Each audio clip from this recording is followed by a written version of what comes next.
ẹ ṣeun àwa fìyẹn kíra wa kú oríire pé gbogbo àgbáyé báyìí United Nations Amẹ́ríkà gbogbo wọn ní ẹ ti fọwọ́ sí Yorùbá nation wa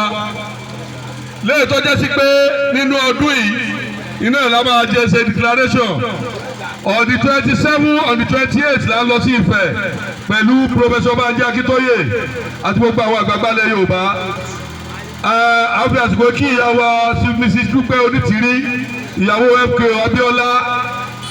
tó papòdà ara àwọn tí Ọlọ́run gbé dìde tí ó rẹ iṣẹ́ tí bàbá wa Akíntóyè gbé dání àti iṣẹ́ tí Sunday Igboho ṣe òòṣà olóyè Sunday Igboho iṣẹ́ tó ṣe àmọ́ iyì rẹ̀ ẹlòmíì máa ń rí bí báyà bí tọ́ọ̀gì ló lọ ṣe àbí wúlígàs ló lọ ṣe Igboho ṣe tọ́ọ̀gì kò ṣe wúlígàs tí a bá fojú wo ìyà tó ń jẹ wá ní ìlú ìran Yorùbá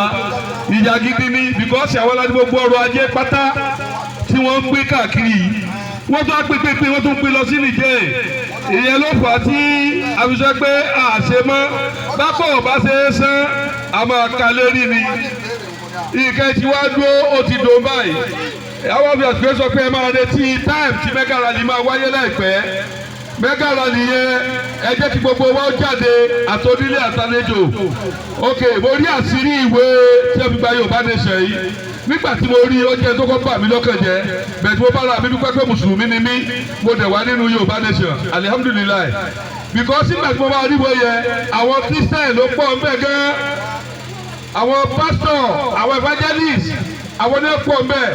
wọ́n ní wọ́n akọ́ sínú ìwé yẹn pé àwọn Islamic scholars wọ́n ní sọ pé àwọn ọ̀bá Yorùbá nation lọ